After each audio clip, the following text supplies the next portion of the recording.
Welcome to another episode of Tell Me About Your Damn Book. I'm your host, Stephen Lomer. My guest this week is a paranormal fantasy romance author. And once you meet her, I promise you, you will never be the same. Ladies and gentlemen, Artemis Crow. Hey, thank you, Stephen. Thank you so much for being here. I really like that appreciate intro. it. That was good. Thank you. Thank you very much. Very appropriate, too. Yes, absolutely. Yes. I'm so glad I got it on the first try. I know. How much whiskey did you have to drink for that? A lot. A lot? A lot, yes. So you only have a little dribble for the end of the show? That's fine. Oh, sad. That's fine. That's all I need. That's all I need for cheers. So I'm going to start with your bio. Most of your childhood was spent moving from one military base to another, with friends coming and going out of your life, so you turned to books like the Wizard of Oz series for entertainment. Getting lost in each new world fed your wild imagination.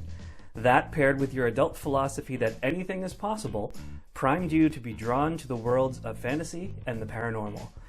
You live in the Northeast with a tolerant husband, 4 senior Doberman girlies, and a beleaguered German Shepherd. When you're not gazing at the stars and thinking about infinite possibilities, you're busy writing the next book in the Zodiac Assassins series. Yes. So let's talk about the moving from one military base to another. Were you an Army brat? Air Force brat. Air Force So my brat. dad was career Air Force. Okay. So I was born in Dayton, Ohio, Okay. and was only there about 6 months, and then we just started moving around. Then ended up in Puerto Rico, where my little brother was born. Wow. And then when my dad retired, we were in Charleston, South Carolina. Okay. And from there, we went to Fort Worth, Texas, where I finished out, got my high school degree, went to college there, met my husband there. But since then, we've been in the South until now. Okay. So if you hear a few y'alls and, oh, bless your hearts, don't fret. That's what it's all about. Okay, I won't I'm fret. bringing a little bit of the South to this interview. Okay, that's fair. Yeah. That's fair. Any other authors in the family? No. So you were the... I am the one. You are the one. But we have some avid readers in the Okay. family, and that's, for me, where my journey started, was being an avid reader. Okay. People often ask me what it's like to write a novel, and I compare it to running a road race. I don't enjoy running the race at all. The only thing I enjoy is finishing the race. But in order to finish it, I actually have to run it. So you have to go through the pain and the agony to feel that sense of victory and that happy burn. Yes, and cross that finish line. So yeah, that's my thoughts on writing a novel. That kind of feels like it. Or I don't know if you've had this happen, but you get to the end and you go back and you're reading through to start your editing, right? And you're like, I wrote that. Yes, I actually that came out of my brain. Yeah, so, it's sometimes it can be very humbling. Yeah. You're like, wow, I mean, this is really good. I'm happy with this. Not everything is perfect, but this is really good. Yeah. I don't even remember when did that come out of me? what part of the road race did that come out? But Right. anyway, so that's the fun part for me. Absolutely. Now let's gut it. Yeah. Well, and the last book I wrote was like 127,000 words, so there was probably more guttage that needed to happen. And I actually took out 2 really large scenes. Oh yeah. In 2 different chapters, and I still ended up with a big book. Wow. That happens with paranormal fantasy. Sure. Often. And literature. Yep. There's a lot of genre in literature that lend itself to big books. Yeah. And so I'm afraid mine are going to be like the Harry Potters, where they just get bigger and bigger and bigger. Nothing wrong with that. I don't know. Then you can charge more for each one. Well, no. Yeah. But if only it was like J.K. Rowling, I would be so happy. But anyway. Yeah. Oh yeah, exactly. I think we all could say that. Yeah, say absolutely. The same Oh yeah. No question. Doing those monstrous edits, taking out really big chunks, was that difficult for you? Oh yes. And since I'm a self-published author, I have an editor. Okay. And a cover designer for the novels, and I'm doing the covers on the novellas. But she wrote back after the first pass. Of course, it's just completely red every page on the Word document. You're like, oh Jesus! I call it the crime scene. Oh, it is. It is so bloody. But she got to it, and she said, this just doesn't fit. I can see where these characters need to come in down the line, but probably in another book. And you have to take a deep breath and say, okay, just think about this logically, think about it, and take your heart out of it. And she was right. So I pulled both those chapters out completely, and those 2 characters appear in a couple of scenes, just small little scenes right at the end of the book. and then they'll be featured later on in another book. Sure, that makes sense. Yeah, so it worked out. So that wasn't so painful. But I also, in order to mitigate a little bit of the pain, the sting, the brain blisters that you get whenever you have to take something out, I keep a deleted scenes file for every book. Oh. So that if I happen to be able to use that later down the line, I can do so. Okay. And it's not lost for all time. Okay. As long as I don't lose the file. Right. Lose the file. Sure. But that kind of mitigates the pain of having to delete things. Okay, that makes sense. Does living away from the big city help you keep focused on writing? I don't think it would have made a difference. Really? No. Because I'm one of these people, as my husband can attest, that you could have the TV blaring and I'm sitting like right next to the speaker and I'm in it. Really? Once I get the story, once I get going on the story, it's difficult to get my attention out and take my attention away. That's fascinating. I know, like my husband can't have any noise. Right, yeah, me either. You know, he's got to focus. But for some reason, I can tune it out. Huh.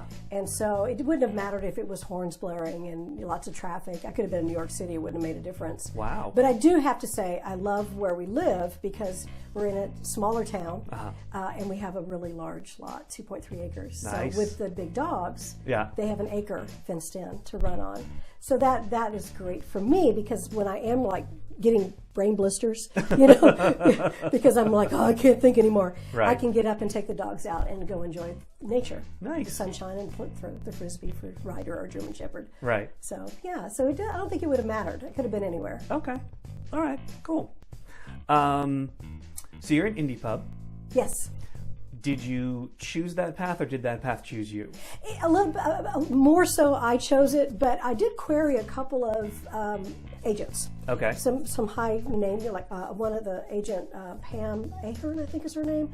And she reps Alana Andrews. I don't know if you've read any of hers. So I queried her, and she said she thought I had a really strong voice, and she really liked the idea of the story, but she really did not have the time because this series is going to be 13 novels, 12 novellas. Wow. So I queried a second agent. I know. What was I thinking? Zodiac sign, don't do that. So I sat back and I thought, okay, both of these agents were kind enough to write a handwritten note saying that they really liked what they saw. They liked, had a strong voice. So that was all good. But I understood that New York or any of the other publishing houses, why are they going to take the risk on a new author for such a massive series? So I thought, okay, let's just do indie publishing because then I can keep a lot of what I want to do in the books. But again, as an indie author, I can't stress enough that you need to have an editor. You need to hire a professional editor. Yes. Because they find things that I just have overlooked 50,000 times looking at the book. Sure. And so to keep you on track, check continuity issues, which are a big deal. So you don't have one character be Mitch at the beginning and Matt at the end, which I have not done. But that's not a true story. No, that's not a true story. But it is. But I caught it in time before. Okay. So in your published book, you don't want to have Matt, Mitch, or Mitch and Matt. Right. Right. But it's fun, and then I have a cover designer, like I said, for the novels. But the novellas, I wanted to go a little bit less expensive and do something simpler. So the novellas are black and white covers with one or two primary colors added in. Okay. So I'm doing those myself. Nice. Still doing the editing. All the books will be edited professionally. Yep. And but the hard part right now of the indie is getting your name out there, finding your readers, and so that's what I'm struggling on. Now I've got 3 books out. Right. And I'll have the 4th out. The next novella will come out in the fall. Okay. And then about this time next year, the 3rd novel will come out. Jim and I did Ringer. Nice. And so, I'm just going to keep trying to find my readers, go to book signings, and do interviews. Yeah. Yeah. Like this one? Like this one. I'll always come back for other interviews, too. Yes. Good. Yeah. All right, so that will be, 25 total interviews? Yeah. If we do the novels and the novellas? 25. Okay, all right. Yep. So this will be great. We'll look really nice and young in this one, and then God knows what we'll look like. We need to take this video and dub in some different audio, kind of like you're looking at a Japanese movie. And, there you go. The mouths are going like that. And you're like, but they just said the. All right, here I'll do you a favor, okay? So you've just released And then we'll dub in the name of the book. Okay. And we won't have to worry about my mouth not got matching it. Took me a second there. You see what I'm saying? Took you see? me a We're second all there. set. So we are set for years and years. Good. You're Good. good. You're good to go. So the author fair where we met. Yes. I don't think we had met prior to No. that. A fellow author who shall remain nameless described you as a little nuts. Now, do you wear that as a badge of honor? Oh, baby. That is a badge of honor. As a badge of honor. I will take that and run with it. Okay. In fact, if that unknown person will put that in a quote, I'll put it on a book. I will put it on a book cover. I'm telling you. I will put it on my website. Artemis Crow's a little nuts. I think we're all a little nuts. Yeah, we should. Yeah. I think authors especially. Yeah, I think we're humans. Yes. And humans are a little nuts. Yes, all that's of us. true. So I just hide it a little more. I just let mine go. I just baby go. Many authors we have on the show maintain a robust online presence. They have Facebook, they have Twitter, and all that. You're the first author with a Pinterest page. And I'm Really? so excited to have you talk about your Pinterest page, because we've Fellow never authors. had that before. Fellow authors. How does it help you? It is a huge help. The reason I did it is I'm very visually oriented person. Okay. And I went to Pinterest and DeviantArt looking at fantasy images, and I spent I've looked at thousands, tens of thousands of images, and I took the ones that made me go, oh! And then I wanted to have those Pinterest boards with just the name of the species, the images that inspired me, and a little bit of information about what they are for the readers. It's not for me, it's for the readers. And the reason I do that, because they can go to that Pinterest page and they can visualize what I was thinking. So if my descriptions are maybe not, perfect, or they're like, well, what made her think of this? Well, they can go to my Pinterest boards and they can look at Leo, they can look at Scorpio, they can just see the people and the artwork. And one of my projects that I'm going to do is I want to make sure I give attribution to every artist that I've drawn inspiration from. Oh. So what I'm doing, I'm going through Google Images. So a lot of times on Pinterest, you don't have an attribution. Right. And you can't follow it back to an attribution. So I figured out Google Images allows you to load an image. They will find it online, however they do their programs. And then I can go to that artist and I can put down the name of the piece, the artist's name, and the artist's website. So I've just started doing that, so that I'm hoping that I can get as many of my images have the correct attribution. Okay. So that people can go right to that artist, and if they love that piece, they can buy a piece. Wow. Buy a print or buy an original or whatever. They can just discover that artist. So I'm hoping I can do some interviews with some of them too. But primarily it's for the readers. It's for the readers, and I encourage all writers to take the time to create a Pinterest board. I don't care if you're doing a cozy mystery in some little town, you can find images that would really just excite your readers. And the readers that have come back to me and said something about the Pinterest page are like, that was so cool.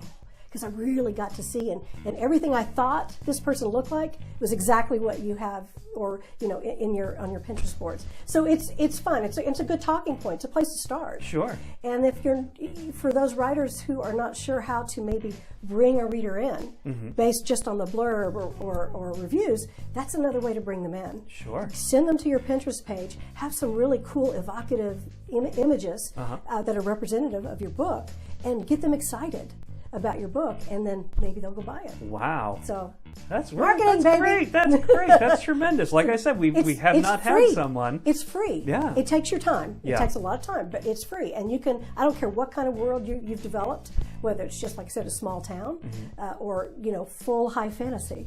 There are images that you can find that will inspire you. Nice. So excellent. Yeah. All right. Cool. Well, as you know, we have a gimmick on this show that we are contractually obligated to whiskey? Fulfill. No, not that. No. So, Artemis Crow. Tell me about your damn book. Okay, so the one we're talking about today is Libra's Limbo. Okay. It's the second novel in the Zodiac Assassin series. So Lion's Roar was first. It was a novel. First novella was Leona's Descent. Okay. And then now is Libra's Limbo. Okay. So Libra, like I said earlier, is more of an intellectual. And, Libra is all about the scales and maintaining true balance. Well, Libra is living a half-life at the beginning of the book. Okay. He is so afraid of his dark side of his scales that he lives only in the light. And so he is very frivolous. He is all about designer suits and, you know, wanting to get away from being an assassin. He doesn't want to be an assassin anymore, and that's that's his goal at the beginning of the book. So to do that, he wants to become the ambassador to the paranormal world to the human world. Wow. So that's how he thinks he can be best served, because he's the most human-like, and also because humans will never faze him. They will never make him mad. So they will never challenge his scales, the balance of his scales, the way he has it now. Well, of course, he can't live like that forever, and he has a nemesis from his past who ends up taking his freedom from him. Okay. And the heroine in the story, who is the polar opposite, she is like the little gypsy queen. She is all passion, all instinct, everything that he abhors. And they hate each other. They met in the first book. They don't like each other at all. For a particular reason, she decides to help him. Okay. And the two of them have to go on a mission, and the completion of the mission will hopefully, gain him his permanent freedom, to buy him his freedom, and forgiveness for her for helping him. But they both have very set reasons why they're doing what they're doing. Okay. And they go along, they have adventures, yada yada, things happen. At the end of the book, as one reader said, the twist will just blow you away. So we also have a segment on the show called Questions from the Great Unwashed.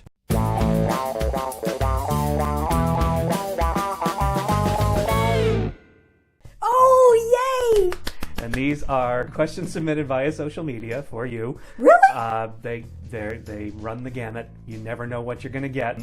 Tess from Georgia says, I'm guessing Artemis Crow is a pen name. Where did it come from? Well, my maiden name for Crow, my maiden name is Bird. Okay. So I thought, Bird, okay. Okay. And I wanted to have a name that was not, that was gender neutral. Okay. I didn't want it to be, too flowery. Sure. And I love my married name, Nuccio. Okay. It's Leslie Bird Nuccio is my real name. So that's my real name. But I love it. I'm proud to be a Nuccio, but it can be impossible to spell. Sure. And even harder to pronounce, as my husband could attest. And so I had to explain to my in-laws, and I felt bad because I didn't want them to think that I didn't love the name. Right. But I've also felt like for a paranormal fantasy genre, I wanted something strong with a lot of mythology attached to it. Okay. And so that's why I liked Artemis. I've always liked the name Artemis. So that was a very strong name. Sure. And really cool, great Roman goddess. Yep. And then you've got Crow. Crow's got so much mythology attached to them. Oh, yeah. So I just thought it was a really good pairing with a lot of mythology, a lot of background to it. And just strong. Yeah. It just flows well and is strong. Dalen from Rhode Island wants to know, do you have a favorite curse word? Fuck. There you go, Dalen from Rhode Island. Hi, Dalen. That was easy. Sorry about that. Yes, I am the F-bomb girl. Okay, good. I like those quick and easy answers. Oh, Those are good. Are you sure this is going to be PG-13, right? It's fine. Don't worry about it. Loose Juice 67 asked, where can I get one of those Got Crow shirts? Well, you know what? I didn't make this. I actually saw it on Facebook. They had an ad, I think. But you know what? Go to Cafe Press. Just create a document. Just says "Got Crow," whatever font you want. Slap it on your own design. You can put out T-shirts, sweatshirts, whatever through Cafe Press, and just make your own. Okay. So that was probably the easiest answer because I don't even remember the company exactly, but it's a cool T-shirt. It's a very cool And I T-shirt. will be doing more. I'm going to actually do some in a different font, more like the book fonts, book cover fonts that say "Got Crow," and put them on Cafe Press because I've already started creating designs for T-shirts and sweatshirts and things. Okay. One of them being Corvus wards. The Corvus ward, they're kind of a crow humanoid. They've literally got crow feathers, special follicles with crow feathers that are within their black hair. Neat. They have black eyes or red eyes. The royalty have red eyes. Okay. But I wanted to make it democratic, so you don't, just because you're a royal doesn't mean you're going to produce a royal child. You could have the lowest servant class produce a royal child. Oh. You don't know until they hit puberty. Okay. And when they hit puberty, if their eyes turn red, they're a royal. Aha. Okay. So it's very democratic that way. But so I've started creating sweatshirts with these, big crow wings on them. And Morrigan, the goddess Morrigan, the Celtic goddess Morrigan, is the one that created them back in 3600 BC. Okay. So I've got these cool sweatshirts like Corvus Ward established 3600 BC, the Morrigan. And so eventually, when I get enough different designs, I'm going to put them up on Cafe Press to sell. Excellent. People can buy them. Okay. So the Got Crow, though, that is something that you can make yourself. Okay. And very easily. Nice. All right. Excellent. Donnie from Vermont wants to know, do you form an emotional attachment with your characters? Yes, but of course that means I'm really, really, really ugly to them the most. The ones I love are the ones I'm hardest on. Right. Yes. And finally, Queen of Denial 88 Oh, good name. asks, as an author, what's the biggest mistake you've made and what did you learn from it?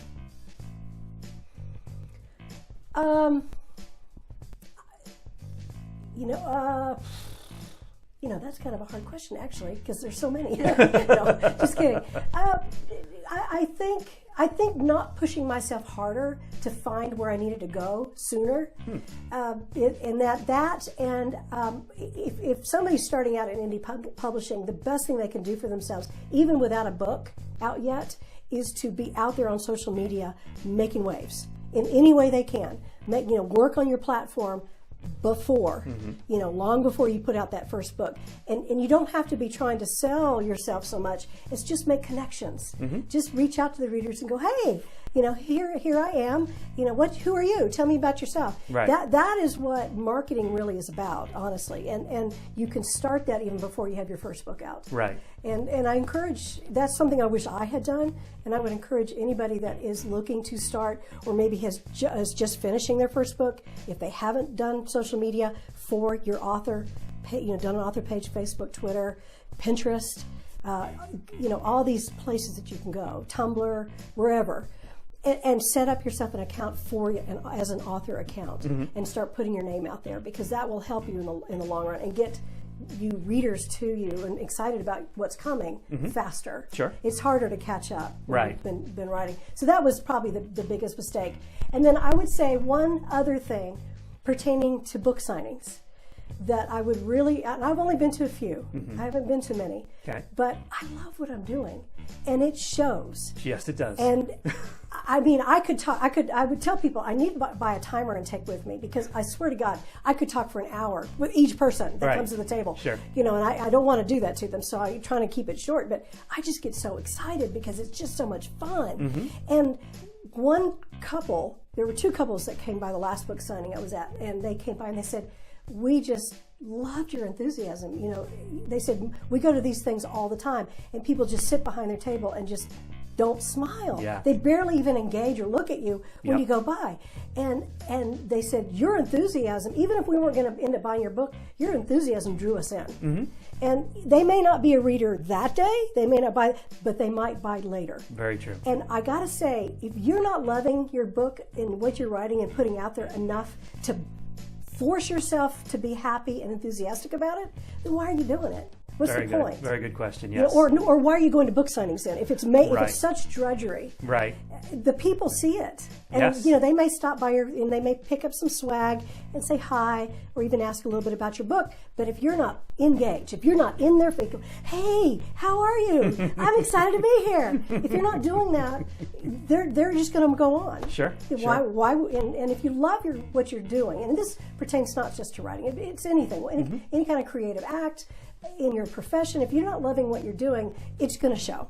Sure. And people just will not be drawn to you. So be happy that you're even sitting there. You've got a finished book. It's ready to sell. Yeah. That in itself is a huge accomplishment. Very and it's true. one that you need to celebrate every time you're in public. Yes. Every time somebody asks you about your books, you need to go, oh, let me tell you, I got a story to tell you.